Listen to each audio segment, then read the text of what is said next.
بسم اللہ الرحمن الرحیم۔ اسلام الحامی مذاہب میں سب سے آخری مذہب اور نبی کریم صلی اللہ علیہ وآلہ وسلم خاتم النبیین ہے۔ اس لحاظ سے قرآن مجید ایک ایسی کتاب ہے جسے اس کرۂ ارض کے خاتمہ تک رشد و ہدایت اور شفا کا باعث رہنا ہے۔ اللہ تعالیٰ نے جتنے بھی انبیاء کرام مبعوث فرمائے انہیں معجزات سے نوازا تاکہ روز ازل کے وعدہ ہدایت کا اتمام حجت ہو سکے۔ ان انبیاء کرام کے معجزات ان کی حیات پاک کے دوران کارآمد اور رہنما رہے یا قوم کے لیے بطور حجت عذاب کا باعث بنے، لیکن انبیاء کرام کی رحلت کے بعد وہ معجزات کتابوں اور صحائف کا حصہ بن گئے اور حقیقی زندگی میں ان کا عمل دخل فعال نہ رہا، جس طرح حضرت موسیٰ علیہ السلام کا عصا، لاٹھی، یا حضرت عیسیٰ علیہ السلام کا مردوں کو زندہ کرنا۔ جبکہ نبی کریم صلی اللہ علیہ وآلہ وسلم نے قرآن مجید کو معجزہ عظیم قرار فرمایا، اور یہ رسول کریم صلی اللہ علیہ وآلہ وسلم کے ظاہری دنیا سے پردہ فرما جانے کے بعد بھی معجزہ ہے اور تا قیامت معجزہ رہے گا۔ ترجمہ: نبی کریم صلی اللہ علیہ وآلہ وسلم نے فرمایا، انبیاء میں سے کوئی نبی ایسا نہیں جن کو کچھ نشانیاں یعنی معجزات نہ دیے گئے ہوں جن کے مطابق ان پر ایمان لایا گیا۔ آپ صلی اللہ علیہ وآلہ وسلم نے فرمایا کہ انسان ایمان لائے اور مجھے جو بڑا معجزہ دیا گیا وہ قرآن مجید ہے جو اللہ تعالیٰ نے میری طرف بھیجا، بس میں امید کرتا ہوں کہ قیامت کے دن شمار میں تمام انبیاء سے زیادہ پیروی کرنے والے میرے ہوں گے۔ قرآن مجید حالات اور واقعات کی بنیاد پر کم و بیش 23 سال کے دور نبوت میں نازل ہوا۔ قرآن میں کل 114 صورتیں ہیں، جن میں سے 87 مکہ میں نازل ہوئیں اور وہ مکی صورتیں کہلاتی ہیں، اور 27 مدینہ میں نازل ہوئیں اور مدنی صورتیں کہلاتی ہیں۔ قرآن مجید میں لفظ قرآن قریباً 70 دفعہ آیا ہے اور متعدد معنی میں استعمال ہوا ہے۔ یہ عربی زبان کے فعل قرار کا مصدر ہے، جس کے معنی ہیں اس نے پڑھا یا اس نے تلاوت کی۔ نزول قرآن کے متعدد مراحل طے کیے گئے جو حسب ذیل ہیں۔ پہلے مرحلے میں قرآن لوح محفوظ پر نازل ہوا۔ اس نزول کا مقصد یہ تھا کہ اسے لوح محفوظ میں ثبت اور قرآن کو ناقابل تغیر کر دیا جائے۔ اس نزول کی دلیل قرآن سے اخذ کی گئی ہے، بل ہوا قرآن مجید فی لوح محفوظ۔ لوح محفوظ سے آسمان میں موجود ایک مقام بیت العزت میں شب قدر کو نازل ہوا۔ درجہ ذیل حدیثیں بھی ان کی دلیل ہیں۔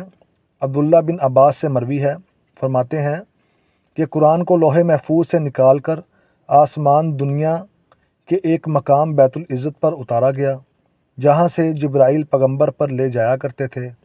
ابو شامہ مقدسی نے اپنی کتاب المرشد الوجیز عن ھذا النزول میں لکھا ہے، علماء کی ایک جماعت کا کہنا ہے کہ قرآن لوح محفوظ سے بیت العزت میں ایک ہی رات کو مکمل نازل ہوا اور جبرائیل نے اسے یاد کر لیا۔ کلام الہی کی ہیبت سے آسمان والے غش کھا گئے۔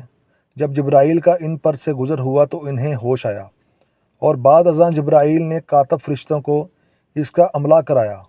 بیت العزت سے جبرائیل نے بتدریج قلب پیغمبر پر اتارا۔ نزول قرآن کا یہ مرحلہ 23 برس کے عرصہ پر محیط ہے۔ ویکیپیڈیا۔ قرآن پاک میں کل رکوع کی تعداد 540 ہیں۔ آیات کی تعداد میں اختلاف ہے، کہیں 6666 ہیں، حالانکہ اگر آپ خود گنتی کریں تو 6236 ہیں، جبکہ الفاظ کی تعداد 77701 ہے اور 30 سپاروں میں تقسیم کیا گیا ہے۔ قرآن پاک کی سب سے بڑی سورت البقرہ ہے اور سب سے چھوٹی سورت الکوثر ہے، جبکہ قرآن کی سب سے طویل آیات بھی سورہ بقرہ کی آیت نمبر 282 ہے۔ سورتوں میں 35 صورتیں ایسی ہیں جن کے متعلق کہا جاتا ہے کہ وہ دو بار نازل ہوئی ہیں، ایک بار مکہ میں اور ایک بار مدینہ میں، جیسے سورہ رحمان، سورہ رعد، سورہ زلزال وغیرہ۔ قرآن پاک میں کل 1,15,030 نقطے ہیں۔ زبر 39,586 مرتبہ استعمال کیا گیا ہے، جبکہ زیر 39,586 مرتبہ مشتمل ہے۔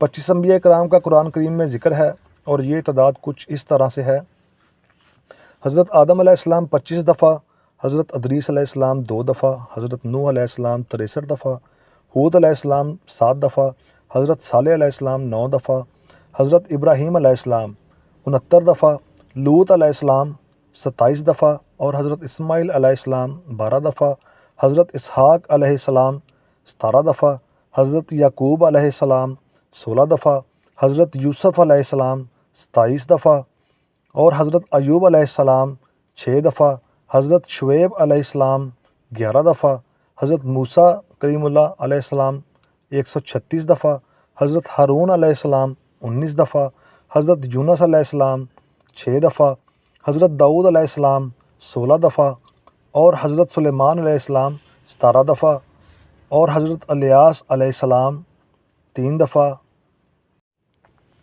اور حضرت علیہ علیہ السلام 2 دفعہ، حضرت زکریہ علیہ السلام 8 دفعہ، حضرت یحییٰ علیہ السلام 6 دفعہ، حضرت عیسیٰ علیہ السلام 25 دفعہ، اور ہمارے پیارے نبی محمد صلی اللہ علیہ وآلہ وسلم کا ذکر 5 دفعہ، اور نبی کریم صلی اللہ علیہ وآلہ وسلم کے علاوہ 5 انبیاء حضرت نوح، حضرت ابراہیم، حضرت یونس، حضرت یوسف، حضرت ہود علیہ السلام کے نام پر صورتیں موجود ہیں۔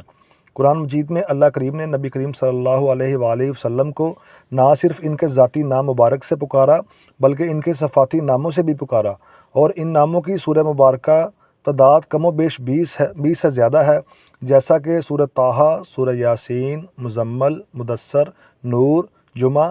مفسرین یہاں تک کہتے ہیں کہ جس طرح طٰہٰ اور یاسین حروف مقطعات میں ہیں، اس طرح جتنی بھی سورہ پاک حروف مقطعات سے شروع ہوتی ہیں وہ حضور ہی کے القاب ہیں، جنہیں صرف اللہ اور ان کا حبیب کریم صلی اللہ علیہ وسلم ہی جانتے ہیں۔ ان حروف مقطعات والی صورتوں کی تعداد 29 ہے، جن میں سورہ کاف اور صاد علیحدہ علیحدہ صورتیں ہیں۔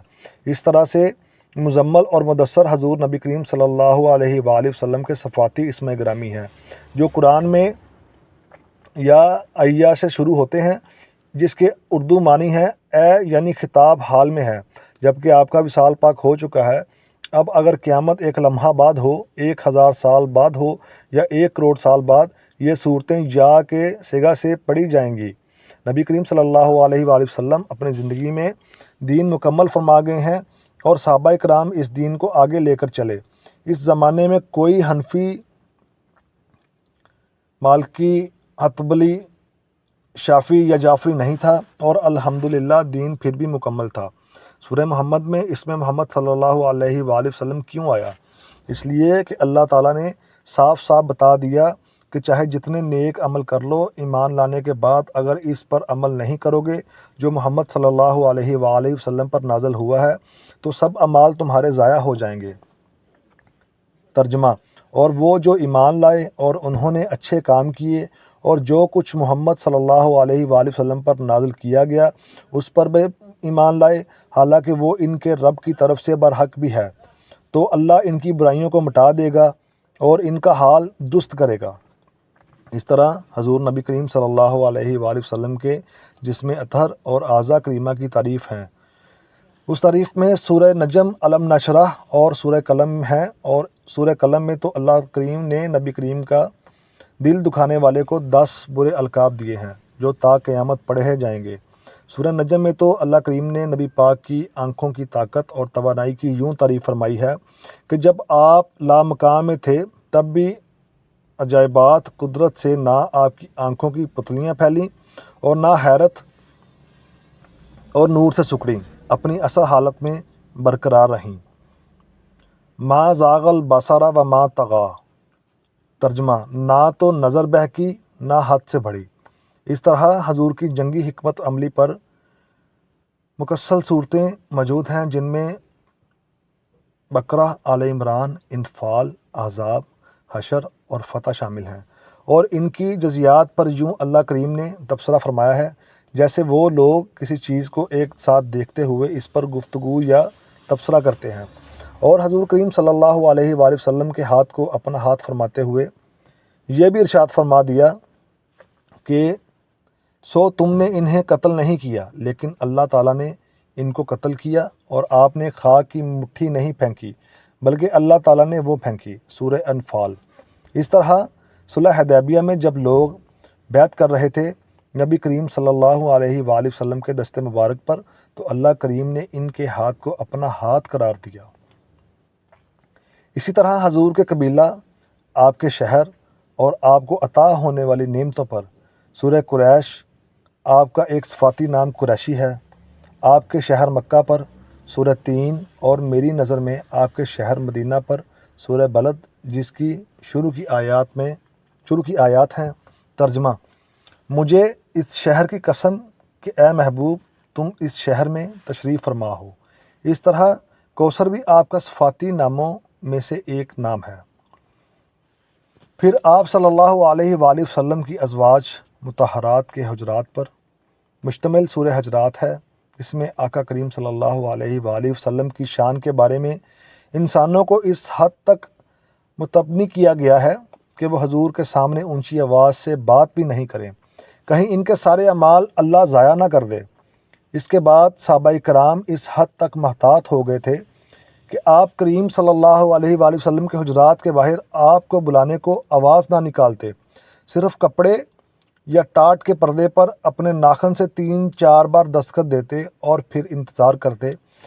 حضرت عمر رضی اللہ تعالیٰ عنہ نے تو خود کو گھر میں قید فرما لیا کہ ان کی آواز بلند تھی۔ آپ کے وصال پاک کی خبر کے طور پر سورہ نصر اور آپ کی وحی کی ابتدا سورہ علق سے کی، جس میں خطاب ڈائریکٹ نبی مکرم سے ہے۔ اس طرح وہ تمام صورتیں جن میں دیگر انبیاء کرام کا ذکر ہے، ان تمام میں اللہ کریم نے اپنے حبیب کریم صلی اللہ علیہ وآلہ وسلم سے خطاب یا ان کی صفات کا ذکر کیا ہے۔ غرض پورا قرآن دراصل نبی کریم صلی اللہ علیہ وآلہ وسلم کی شان ہے۔ میرا ارادہ تھا کہ سیرت نبی کریم صلی اللہ علیہ وآلہ وسلم کو قرآن پاک سے قبل شروع کروں، مگر جیسے جیسے قرآن پڑھتا جاتا ہوں تو یوں لگتا ہے کہ جس طرح ہر ذی شعور شخص نے نبی کریم صلی اللہ علیہ وآلہ وسلم کی سیرت پاک لکھی ہے۔ دراصل ان کی ابتدا اللہ کریم نے قرآن پاک کی صورت میں دنیا کو نبی کریم صلی اللہ علیہ وآلہ وسلم کی سیرت پاک سے متعارف فرمایا۔ سب سے پہلی سیرت نبوی دراصل قرآن پاک ہے۔ رسول اکرم صلی اللہ علیہ وآلہ وسلم کی سیرت و کردار اور اخلاق و اعمال کے مشاہدے کا موقع ام المومنین حضرت عائشہ صدیقہ رضی اللہ تعالیٰ عنہا کو میسر آیا تھا، کیونکہ وہ آپ صلی اللہ علیہ وسلم کی رفیقہ حیات تھی اور آپ صلی اللہ علیہ وآلہ وسلم کے ہر ظاہری اور خانگی معلومات و عادات سے واقف تھیں۔ ایک مرتبہ چند صحابی رضی اللہ تعالیٰ عنہ حضرت عائشہ صدیقہ رضی اللہ تعالیٰ عنہا کی خدمت میں حاضر ہوئے اور عرض کیا کہ اے ام المومنین، حضور صلی اللہ علیہ وآلہ وسلم کے اخلاق اور معمولات بیان فرمائیں۔ تو عائشہ صدیقہ نے جواب دیا کہ کیا تم لوگوں نے قرآن نہیں پڑھا؟ کان خلق رسول اللہ القرآن، رسول اکرم صلی اللہ علیہ وآلہ وسلم کا اخلاق قرآن تھا۔ ابو داؤد شریف۔ کیا آج آپ نے درود پاک پڑھا؟ صلی اللہ علیہ وآلہ وسلم۔